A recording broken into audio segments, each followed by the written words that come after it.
Some fathers get a phone call in the middle of the night that changes everything.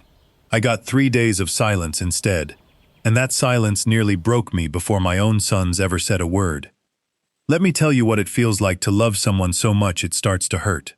It feels like standing in your kitchen at 2 in the morning, staring at a phone that refuses to ring, convinced your own child is lying in a ditch somewhere. That was me, 52 years old, gripping a coffee mug so hard my knuckles went white, waiting for 2 grown men to answer. My name is Gary Cooper. I run Anvil Biomed out of Shaker Heights, Ohio, a company that keeps hospital equipment alive, MRI units, surgical lasers, the machines that beep and hum and keep people breathing. I built it with my hands, and I built it so my boys would never know what it felt like to go without. My own father shipped out when I was 7 and never came home. Nobody taught me to throw a baseball. Nobody told me I mattered. So when Harry was born, and then Darren 2 years later, I made myself a promise in that hospital hallway.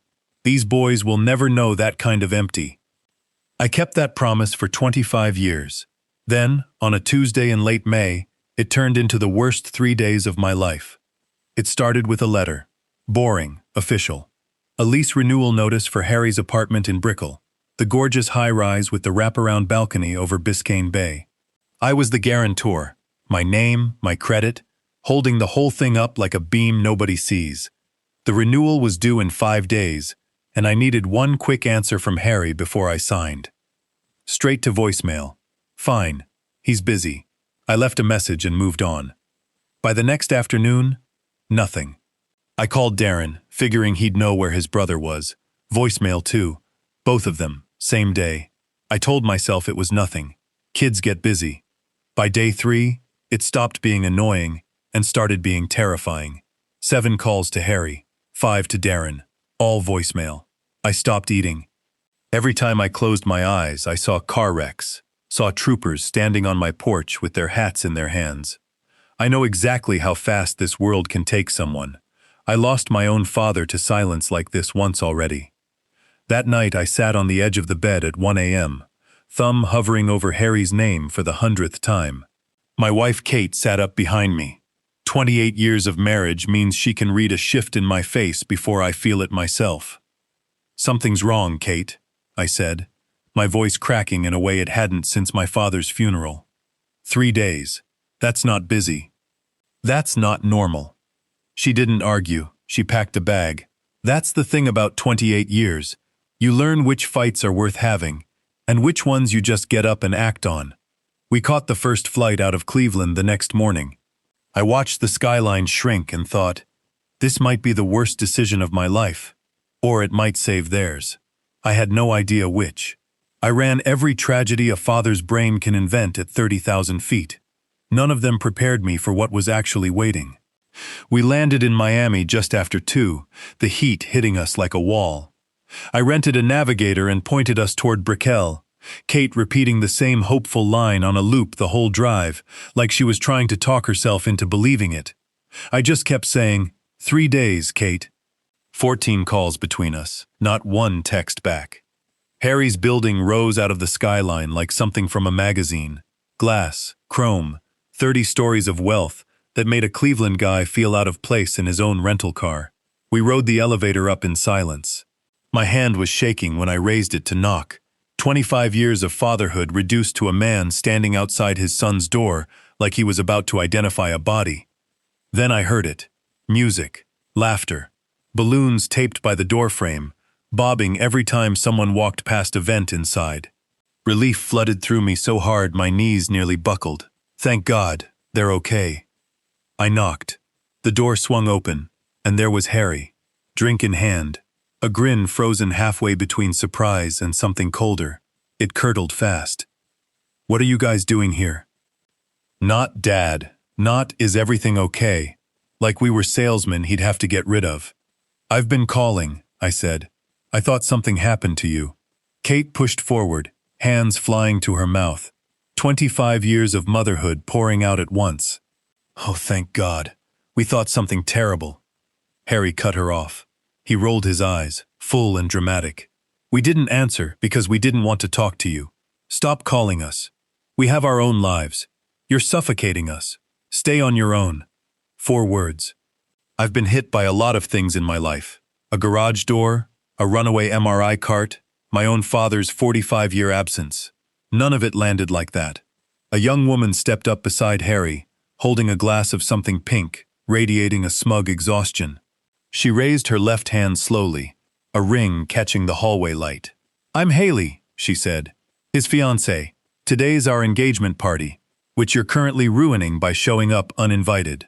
Our son, engaged, and we found out standing in a hallway, being told we were ruining it." I have never seen Kate look the way she looked in that second, like someone had reached into her chest with a bare hand. "I want you to understand something about me, because it matters." I didn't yell. My own father never taught me how to handle a moment like that, so I had to figure it out myself. I just stood there, balloons bobbing behind my son's head, and absorbed it. Darren appeared behind Harry, carrying a tray of Mojo pork, and groaned the second he saw us. "Are you serious right now? You couldn't let us have this one day?" "I didn't come to ruin anything," I said, keeping my voice level. "Your lease renewal deadline is tomorrow. I needed to verify a detail before I signed as guarantor. I called for 3 days, and neither of you answered." Darren laughed, short, mocking, no humor in it. "Here we go, the savior complex. You think because you co-signed a piece of paper you get to track our every move? This is exactly why we both picked colleges, thousands of miles from home, to get away from you. I flew 1,000 miles because I loved them too much to sit still. They moved 1,000 miles because they loved me too little to stay close." Harry nodded along. "Exactly. I pay my own rent now. I don't need you hovering, acting like a hero." Then, the part that cracked something open in my chest. "We saw your calls. We purposefully didn't answer. We wanted to see how long it'd take you to get the hint. Purposefully. Not busy. Not dead phones. On purpose. For 3 days, while I pictured every danger imaginable, my sons watched my name light up their screens and decided to let their father suffer, just to teach him a lesson." Haley tossed her hair back. "We're trying to celebrate with people who actually matter. Please leave. Please leave." In my own son's doorway, by a woman I'd known for 4 minutes. I didn't argue.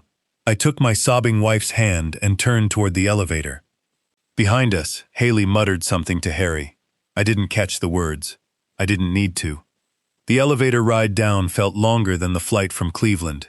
Kate cried silently the entire way. No sound, just tears, the kind of cry I'd never seen from her in 28 years. Somewhere on the causeway she finally spoke. 20 years, she said, staring at the water. "I kept that ring polished for 20 years, Gary. My grandmother's antique ring, sitting in our fireproof safe back home, waiting for the day she'd give it to whoever our son chose.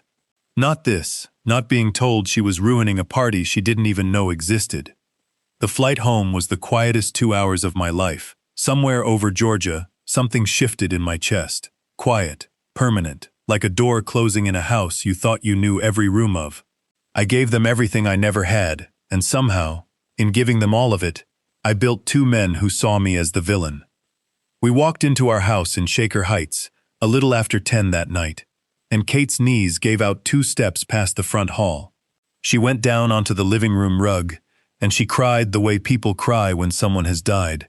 I got down on the floor with her, and just held her, and let myself ask the question chasing me since Miami. Where did we go wrong? I gave them everything I never had. Kate lifted her head, eyes swollen. No, Gary, you didn't turn them into anything. They did that themselves. You handed them a life they never had to work for. People who never work for something never learn to be grateful for it. We didn't sleep that night. We talked, really talked.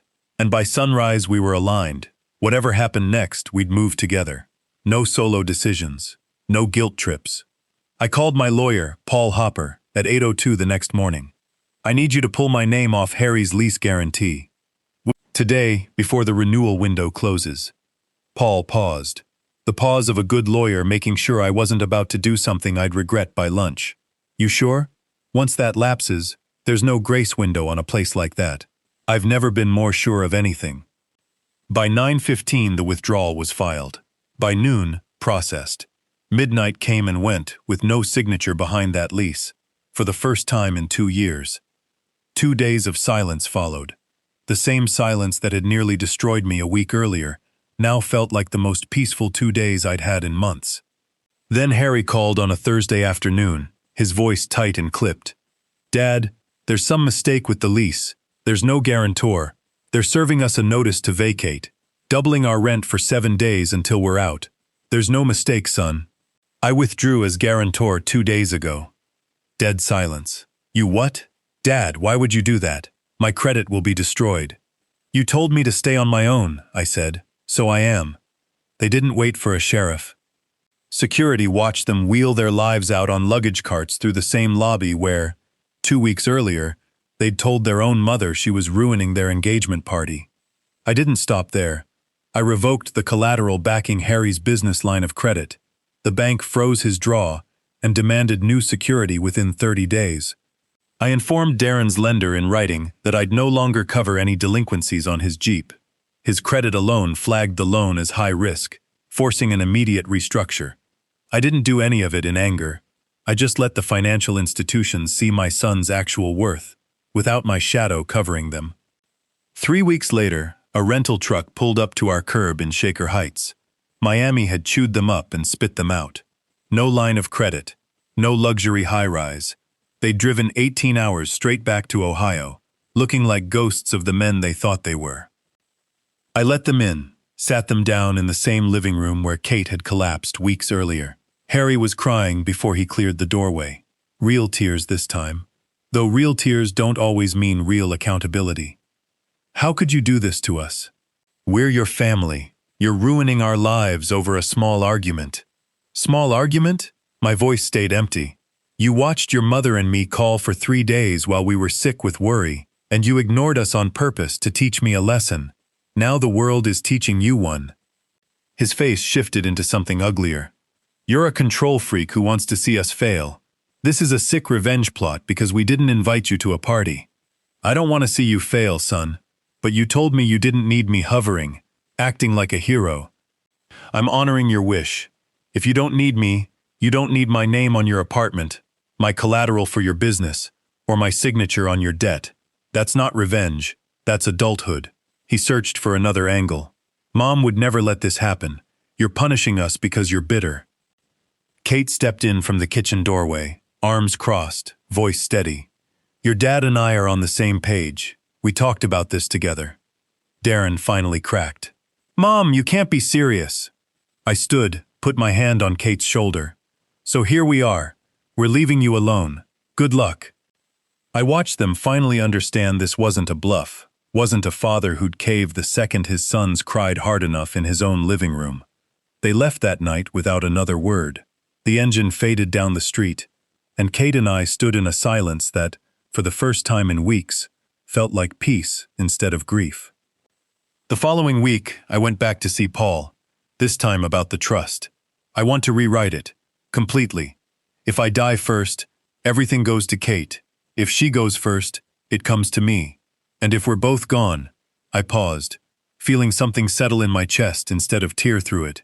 $0 go to the boys. Instead, it funds scholarships for children of fallen military veterans, kids whose fathers shipped out and never came home, kids who'd give anything for a father to call them once and mean it. That's where it goes. All of it.